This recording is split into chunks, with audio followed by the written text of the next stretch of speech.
Okay, so it's been about like an hour since my last post. We haven't had any customers yet, and if the gas station weren't an active crime scene, I might have asked one of our other employees to squeegee that large pool of blood into the drains by the cooler. For those of you who are out of the loop, you may want to catch up by listening to the earlier posts. I don't know what Arnold's personal grooming routine looks like, and I have to assume that, well, he spends at least 20 minutes a day in mustache prep, but even factoring that in, he should have been able to make it to the gas station by now. I called him in a few minutes ago to make sure that he hadn't gone back to bed, and to make sure that I hadn't imagined that phone call in the first place. The conversation went something like this. Yeah? Hey Arnold, you on your way? Sit tight, we had a little emergency. Okay. The road between town and you is blocked off. Okay. Which one? All of them, even the service roads. It must have been a freak storm. I've never seen anything like it. All the roads are covered in trees, but they aren't, fallen. The trees are growing in the middle of the street.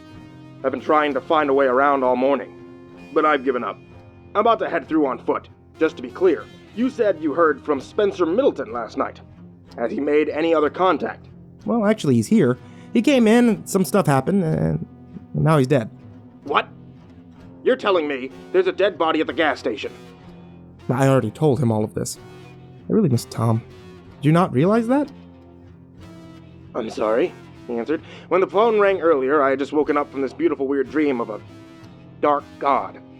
Call me into his eternal grace, taking me by the hand and guiding me into a blessed oblivion, freeing me from all the pain and suffering of this mortal prison, nurturing me like a child, inviting the world into a realm of higher existence, allowing me the privilege to devote myself to his glorious servitude. Okay. I guess I'll see you when you get here. I ended the call and checked the charge on my phone. The battery was sitting close to 50%. What's the deal, Lucille? Asked Benjamin. Arnold is on his way here on foot, but we might have another problem. Holy shit. You guys see that? Carlos asked, pointing out the window. Now, I couldn't quite make it out where I was seated behind the counter, and I didn't feel like hobbling over a corpse just for a look. What is it? I asked. There's a bunch of naked people out on the road. They're all walking this way, Carlos answered. What the hell you say? Said Marlborough, who was suddenly taking interest. He pressed his face against the window for a better look. Those aren't just people. I know them. That's Marla, and Tyler, and there goes Fred. At least, those are the names I gave them. Benjamin closed the frozen drink machine, throwing over his shoulder a quick, "They friends of yours?" Family, actually. Well, they were anyway, before they disappeared. But I don't remember them looking like that.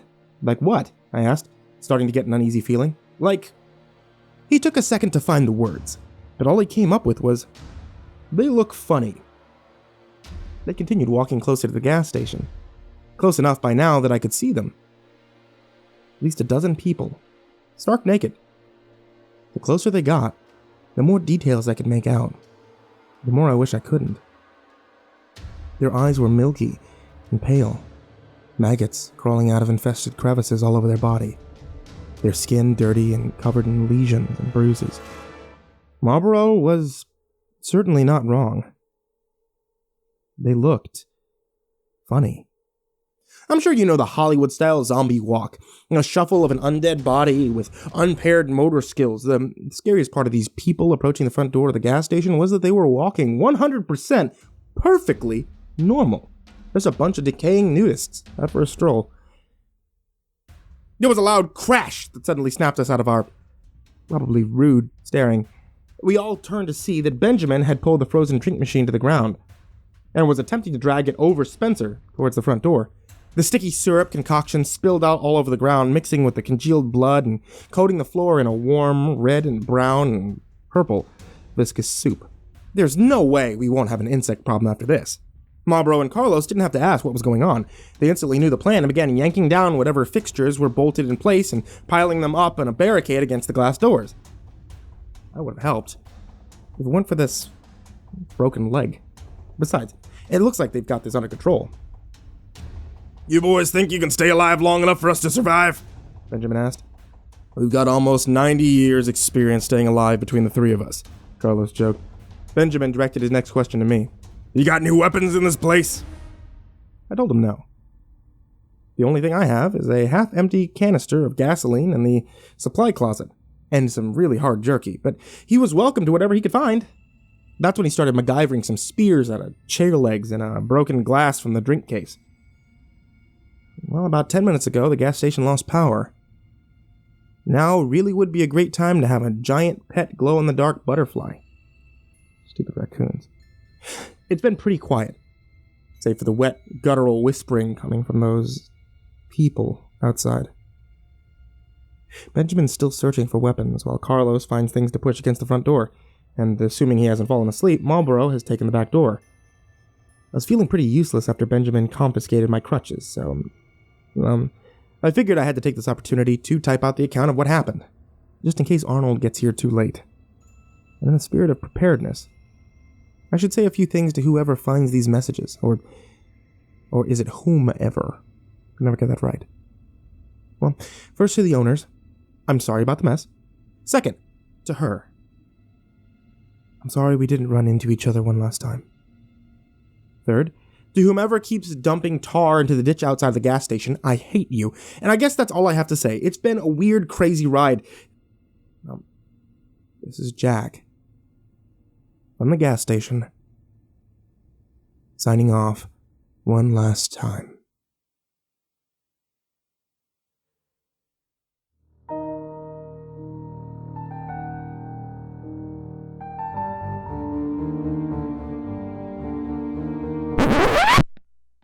I didn't die! Sorry, it's been so long since the last update. I just got my laptop back from the police. Special thanks to whoever gilded me, by the way. But I don't know what to do with Reddit Gold, but it brings warmth to my soul. I know you guys are probably wondering what happened. Well, last week, I met a dark god. We were in the gas station without power for hours. It's cold this time of year, so we huddled together around a plate of scented candles and ate pork rinds and canned beans. Marlboro almost dozed off a couple of times before Carlos decided to loot the energy pills behind the counter. He handed them out, and we all took a few, washed them down with cold coffee, and telling ourselves it was for alertness. But all they did for me was create a heartbeat arrhythmia. That sure would be funny, if those things broke in here just to find the four of us dead from heart attacks. Well, I mean, not funny, but, you know. Carlos tried to strike up a conversation with Benjamin a couple of times, but the bearded man wasn't very social. So you Army? Nah. I knew a guy. He was a ranger in the Army. You remind me of him. Alright. Those things out there. Any idea what we're dealing with? You ever seen anything like that before? No. Got any family? No. I checked Spencer's phone throughout the day. It wasn't getting any service anymore. I tried 911 a few times, but even that wouldn't go through. When the battery got to 5%, I turned it off. We might need it later for an emergency call. Eventually, the adrenaline pills started to wear off, and I remembered that my leg was still healing from a complex fracture. Maybe I shouldn't have agreed to come back to work so soon. I did that whole cripple walk back to the front desk to grab my meds, and while I was there, I spotted the still unopened gift-wrap package on the shelf beneath the register. I decided to ignore it and instead grab the employee whiskey bottle that was behind it. We told ourselves it was for our nerves. But all it did for me was give me an even worse heartbeat arrhythmia. A few more hours passed. After we killed the first bottle, we opened another. Then Marlboro got into the energy drinks because, we all needed mixers. At some point, the former cultist pulled out his stash and lit a joint, without asking, I might add, turned the whole station into a hotbox. I can't remember if I'd taken my pain meds yet, so I went ahead and I took them. And as the sun started to set, I had two thoughts competing for first place in my mind. First, it sure is getting dark early these days. And second, I think we might be getting a little too fucked up to handle what's about to happen. Time became even more illusionary than normal once the laptop died, and we had no way of knowing how long we'd been waiting. We started measuring the time in candles. Our snack food and morale raced each other to depletion. At some point, Carlos got me away from the others to ask what I thought about Benjamin. I told him that he was the nicest guy that had pointed a gun at my face all week. But Carlos told me that he had a weird feeling about him. I reminded Carlos that he had killed Kiefer a couple times, and maybe he should get off of his high horse. Hey, Benjamin yelled at us from across the room. What are you two talking about? Anime, I lied. I think he bought it. You get over here. I don't need any more dead bodies piling up tonight. Benjamin was in the corner, warming his hands over the candle plate. It was the only source of light in the building, and was casting shadows that could easily be described as spooky, if I weren't in such a serious life or death situation. Some of these shadows looked like faces, smiling, laughing at us idiots. One or two looked like old presidents. One of them asked me what time it was, and holy crap, I was tripping. You okay, man? Carlos asked, snapping me back to reality. I honestly have no idea. Did you ever figure out who placed that bomb? Asked Spencer Middleton in a gurgle. What do you mean? I thought you did. Not me. Bombs aren't my style. Who do you know that can build a bomb? Well, where's Marlboro? I asked. Benjamin picked up a spear, formerly my crutch, that he had paracorded his knife to, and asked, Who the hell is Marlboro? Is someone else here? Marlboro? The other employee? I looked at Carlos, who just shrugged and said, I don't know no Marlboro. How many of them pills did you take? Had I imagined Marlboro this entire time? Did I just Tyler Durden this guy into existence? I tried to sit down on the tarp, but it turned into me lying on my back while the room spun. I could feel the human debris squish between that tarp fabric as I rested my head. How much of any of this was real anyway? You're losing it, you know. Yeah, I know. All those years ago, the first doctor tried to prepare me for life with my condition. There weren't that many other cases before me, so they didn't know exactly how everything would play out. But every case had a few of the same side effects. Of course, there would be weight loss, fatigue, headaches, all the signs of normal physical illness early on. As the condition developed, there would be more interesting side effects. Hallucinations, memory loss, the works. And of course, I can't be properly anesthetized. They tried in other cases to induce medical comas, but that just messed things up further. I'm always wide awake and halfway lucid during surgery. If you want to know what it's like, I'd tell you the truth. It's boring. You know what? Usually when I hurt someone bad enough, they pass out from the pain. They gave me a couple years tops. I hadn't been keeping track of time. Right then, Marlboro walked into the room, zipping up his fly. Presumably, he had just come from the bathroom, but who really knows? I pointed at him and yelled, "That guy! See him right there? That's Marlboro!" Carlos looked where I was pointing, then back at me. What do you mean, Jerry? Oh yeah, that's right. He has a real name. I hate it when he calls me Marlboro. Benjamin set the improvised spear down and turned his attention back to the fire. You better get him under control. You should open your package, said Spencer. Hey, wait a second. Aren't you supposed to be dead? Aren't you supposed to be dead? He said back. Touché, Spencer. Who are you talking to? Asked Carlos. Spencer, I answered. Well, stop that. You're freaking us out. 2 candles burned from start to finish before Benjamin decided that help wasn't on the way, and our best chance of survival was to fight it out with the things outside. I disagreed, but Benjamin informed me in his own polite way that it wasn't up for vote. We peeled back the layers of barricade just enough to get a view of the outside, and once we knew what we were dealing with, we could come up with a better game plan. Only he couldn't actually get a good look because something was blocking the view. Something just on the other side of the glass door. Benjamin yanked the rest of the barricade down and took a few steps back to marvel at it. Oh, well. You don't see that every day. No, you know what? No, I can't do it. I'm sorry. His name's Marlboro. We were trapped there inside the gas station, and on the other side of the door, a network of trees had grown together, twisted into knots and pressing against the glass. They were so densely pressed into a single wall of tree trunk that not even light could get through it. For all we knew, it could have been daytime outside. We have to get out of here, said Benjamin. We checked the back door, but it was the same thing. I often wondered how long a person could survive inside the gas station without any new supplies coming in. I had run into that scenario in my head 1,000,000 times. On boring nights. And what else is there to do? I had run the thought experiment for countless different contexts. How long could I survive if the gas station were transported back in time? Or to another planet? Or if there was a zombie apocalypse, etc. What I had deduced was that under ideal circumstances, I could live off the supplies on hand for 4 years if I could find a source of water, 6 weeks if not. These, however, were not ideal circumstances. We had already smashed up, weaponized, or eaten almost half of our supplies. If we were trapped here, it wouldn't take long for us to go all Donner Party on each other. While I was pondering this in the hallway by the cooler, we heard the sound of glass shattering from the main room. Benjamin raised his spear and led the way back. The wall of trees was still there on the other side of the doors. Our mess was still there. Everything was as we left it, with one exception. The tarp was pulled back, and Spencer's body was gone.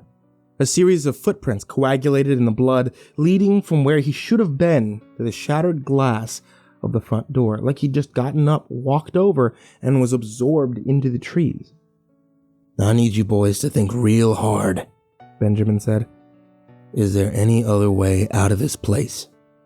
Well, Marlborough started. I shot him a look, shook my head, but I guess he couldn't see it in the dim candlelight, or maybe he was just too dense to understand. There is that hole. Hole? What hole? The hole in the secret room back here past the cooler. Secret room? Yeah, right over there. Marlborough pointed at the blank space on the wall where the door used to be. The owners had decided that the smartest thing that they could do when they found out about that secret room was to remove the door, build a good old-fashioned wall, forget all about it. But that only works if everyone agrees to forget all about it. Marlborough! You're telling me there's a secret room behind there, and a hole in that room that we can maybe fit inside and escape? Why didn't you boys tell me this earlier? He didn't wait for an answer. Benjamin went straight to the wall and started smashing it to pieces with his spear, and then, after he got it down a little, his bare hands. After a minute, the wall was once again a door. While Benjamin lit and placed a few candles around the giant hole in the floor, I grabbed Carlos, pulled him aside. Hey, I said, I should tell you something. Hey, I opened that package. The one that looked like a present? Yeah, I said. I'm not sure at what point I finally cracked and opened it, but I've been carrying around the content of that box in my pocket for at least one candle. Just like the last package, there was a note with this one. It read, I didn't expect you to use my letter as part of the story, but thanks. LOL. I didn't mind you using it. That was very neat. I liked it. I was very surprised. Thank you. I enjoyed your stories, and I knew it could be really great from the beginning. That's why I wrote what I did. I was surprised, but in a good way, that you used my letter. LOL. Thank you. I'm honored. Really honored. Underneath the letter was a small handgun. I knew enough about pistols from playing video games to know how to check the clip, and sure enough, it was loaded. I showed the gun to Carlos, who said, That's a Ruger 380. Is it good? Well, it's a gun, so it'll probably have more stopping power than a chair leg. Why don't you give it to him? Carlos gestured at our fearless leader. I don't know or trust him. Yeah, good point. Here, I said, trying to hand it over. I'm not a gun guy. No way. You keep it. I got both legs. You need it more than me. Benjamin yelled at us from the secret room. Y'all ready or what? Time to see what's down here. Then he jumped in. I may have neglected to mention that it was a 10-foot drop to the cave below. So I also may have taken a little pleasure in the sound of him crash landing and the pain moan that followed. Let's see, for the rest of us, we rolled up a tarp and put some knots into it like a poor man's rope ladder. I had to give it credit to the tarp. See, those things are incredibly useful.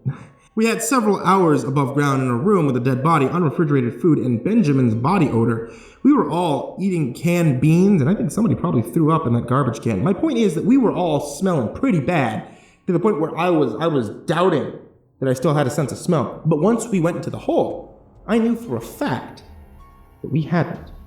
The smell down there made our gas station funk seem like cologne. The very worst putrid odors from the storm drains around the station were nothing compared to this. Is it possible for a smell to be heavy? Because that's the best word I could think of for it. Not thick, just heavy. Carlos and Marlborough took turns barfing. When they were done, Benjamin handed out the torches that he had made from gasoline-soaked rags and chair legs. I don't know what that guy's deal is, but he sure is crafty. The cave was a straight tunnel, starting under the gas station and heading away from town.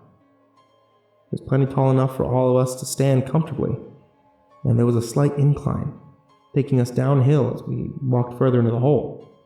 What the hell is this? Benjamin asked after about 20 feet. He waved his torch at the wall, and I saw that somebody had spray-painted a message on the cave wall in red. It said in shaky handwriting, Rita the raccoon ate the cocoon. I said it a few times in my head and was pissed off at just how close it became to rhyming, but didn't, like a song slightly off key. The handwriting was eerily familiar, especially the capital R. But I couldn't remember why. There was another lawn gnome on the ground beneath it. We continued further into the cave. Benjamin was way ahead of us. Me bringing up the tail, hobbling along the best I could with just a single crutch. The deeper we went, the narrower the cave, the stronger the smell. Nothing about being down here away from the gas station felt like an improvement on our previous situation. But it wasn't until we made it to the tree that I really decided that we had messed up.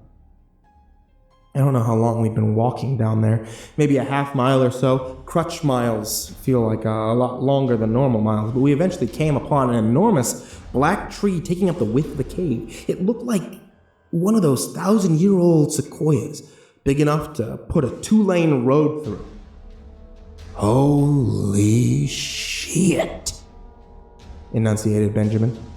I was the last to see what everyone was so wide-eyed and gawking at. The tree, in addition to being enormous, had some characteristics that you wouldn't expect a tree to have. Specifically, human body parts. A few arms and legs poking out at random spots, and right at eye level, a human face. Hey, said Marlborough, I know that guy, that's Patrick. He touched Patrick's face, and it peeled off and plopped to the ground like a wet Halloween mask. Yeah, I don't think he's gonna make it, Benjamin said as he pulled something out of his pocket and stuck it to the tree. What's that? I asked. Surprisingly, it was Marlborough who answered. That looks like a C4 plastic explosive to me. Benjamin chuckled. Wow, you win the prize for that one, Rain Man. Yeah, it's the last of my explosives. I've been trying to kill this thing piece at a time for the last week, but it just keeps growing back. I have to kill the root system. Blow it up, kill the brains, or the rest of the network will die. Oh. That was you who put the bomb in the gas station, I said. Yeah, well, back then I thought the building was the epicenter of the whole thing. Hey, interrupted Carlos. Jack was still in the building when you planted that. I know. Guys, Benjamin tried to get their attention, but it wasn't working. You knew. He could have died if that thing went off. Guys! Look, assholes, this is war. And in war, there are always casualties. You can't make peanut butter without smashing a few nuts. Hey, guys! What? Screamed Benjamin. I'm a little busy! Marlborough pointed back the way we came. We all turned to see Spencer, standing in the middle of the path, a wicked smile on his face. Hey, you miss me? Carlos screamed at me. Jack, the gun! I pulled the weapon out of my pocket, and I chucked it as hard as I could. It smashed Spencer right in the face, and he fell over. I was very proud for like the 2 seconds it took me to realize what I had done wrong. What came next almost happened too quickly for me to comprehend. Something burst out of the wall next to us, an enormous object the size of a car and mostly hand-shaped. It wrapped its giant fingers around the other three and pulled them into the wall, and then I was falling. The earth had opened up below me, and I was sliding through a dark tunnel. No, I was being pulled. More like swallowed, really. It went on for a while, dirt filling my nose and ears and mouth, and then whatever it was spat me into a pitch-black room, onto a rocky, wet piece of ground. I landed on my bad leg and I probably broke it again. Well, I thought, at least this time I managed to hit Spencer. As far as last moments on Earth go, slight improvement over the last week. The room I was in was cool, not cold, and cavernous. I could hear my breath echoing off the walls. I could also hear something else breathing. All at once, I became aware of another presence down here, an entity in the room with me. It's hard to explain, in the same way I remember it being hard to explain a dream right after you wake up. It sounds like you have to experience it to understand, but the feeling was like being plugged into a shared consciousness with another intelligence that was putting thoughts directly into my head. Of course, it might have just been all the drugs. Welcome to my home. Came a loud voice from somewhere in the pitch-black room. I'm sorry it's taken this long for us to meet face to face. I can't see anything. Yeah, what part of Dark God don't you understand? Oh, shit! I'm in the room of a dark god. He sounds like an internet troll. I guess that makes sense, but might as well, get this over with. Do you think you can maybe turn on some light so I can actually see who I'm talking to? He let out a very human-sounding sigh and exclaimed, Fine. Out of nowhere, the entire room turned into an intense, furious, bright white. All I could see was pure light. I covered my eyes, but even then, I could see the bones of my hands through my eyelids, even with the meds. That shit hurt. Too bright! Too bright! I yelled. Split the difference! Wow, responded the voice. I didn't realize that you were going to be such a big baby. And then, just as suddenly, the brightness relented. After a moment, my pupils adjusted and I could see what I had been talking to. Behold, it exclaimed, and tremble before the Dark God. He, I mean, it was, if it was a he, I'm not just going to go off the sound of his voice, but he was about the size of an elephant. Swollen and round with like a yellow, or tan yellow hide. The best animal I could think of to compare him to would be like an enormous tick, like 6 rows of stubby arms on either side, 6 rows of sagging breasts, and a human-sized head on the top. The head contained a, somewhat human face, no neck, body connected to the earth with the widest point of its stomach, like it was half buried. And to top the whole thing off, he had a red mohawk. He smiled at me. What do you think? About what? My hair. Isn't it amazing? He looked up at his mohawk. I guess. You guess? Do you have any idea how much effort I put into doing my hair like this? You know what? It's fine. I shouldn't have wasted my time trying to impress you. That's on me. Okay, I said, attempting to push myself to my feet, only to remember that my leg was pretty broken. I was immobilized underground, high, and without any weapons. There really was no chance of escape. Look, if you're gonna kill me, do you mind just, getting it over with? What is it with you people? So untrusting. So prejudiced. Why is it that any time you see something you don't understand, you think it's kill or be killed? I'm not the monster here. You are. I can see into your soul. I've seen your sins. Remember that time when you were 15 and you keyed the principal's car? No. Really? Maybe that wasn't you. Humans all look alike. So, wait. No. Why am I here? Why did you drag me underground? Because, Jack, I can't find any other way of talking to you. And I wanted to tell you to stop killing my children. You burned so many of us. And what did we ever do to you, huh? Oh, the Kiefer plants. Yes, just backups, because that idiot is so clumsy. They're harmless, though. I've been trying to put some people in office so I can get a little political influence in this awful town. Take over the world? I asked, even though I was starting to see where this conversation was going. No! I want to pressure the city council to cut back on logging. I'm trying to save the world, but you and your awful friends keep killing us and trying to blow me up.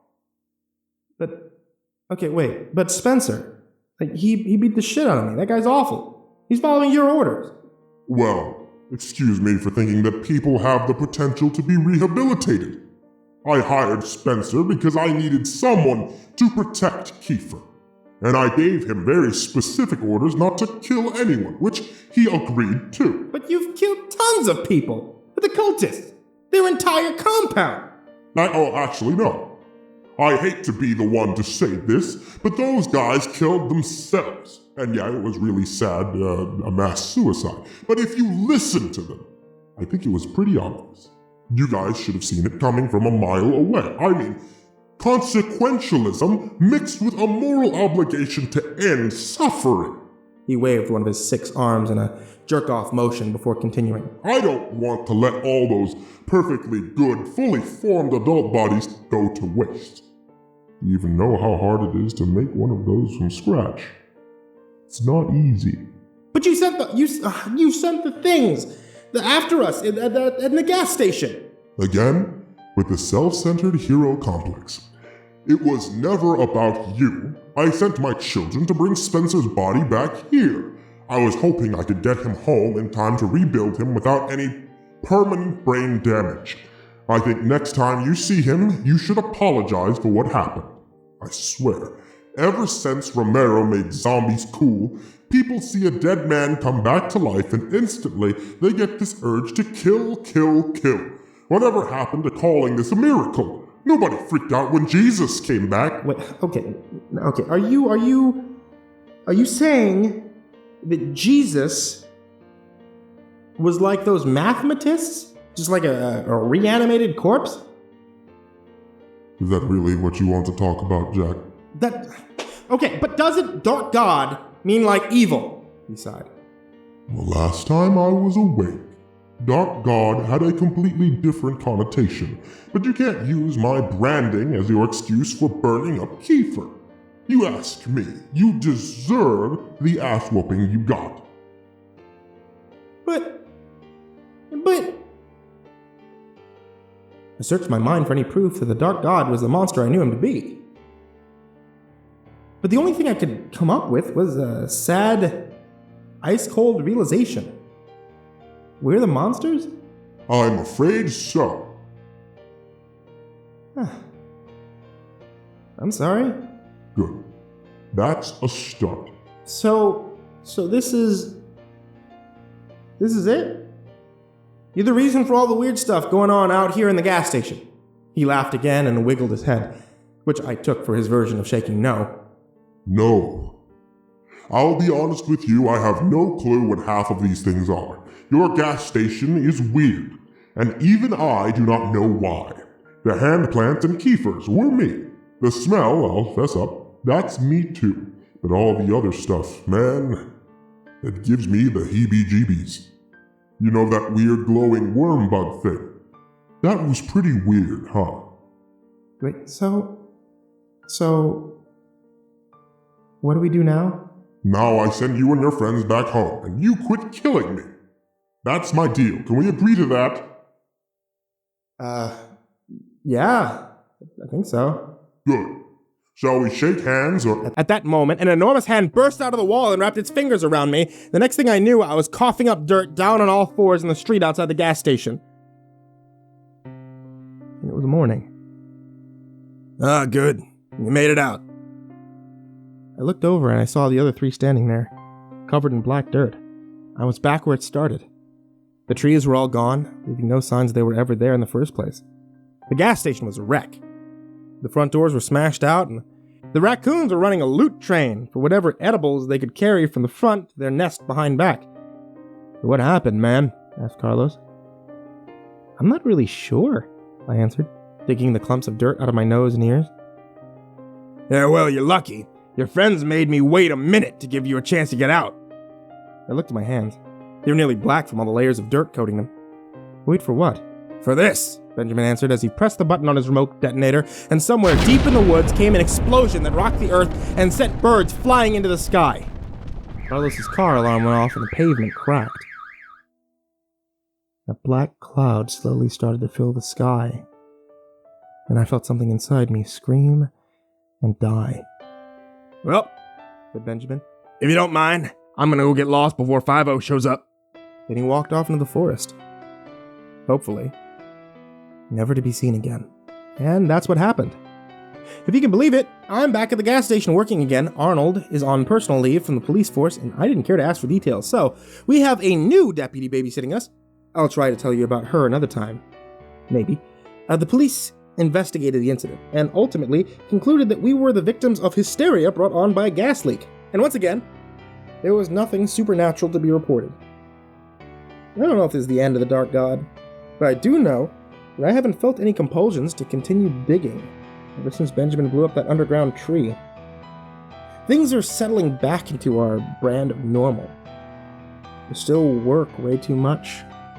I'm still keeping a journal, and weird things still happen at this shitty gas station at the edge of town. In fact, just yesterday, people started reporting that they had seen something in the woods that looked like an enormous raccoon with bat wings, stealing small animals before flying off into the forest. They even said this winged raccoon monster glows in the dark.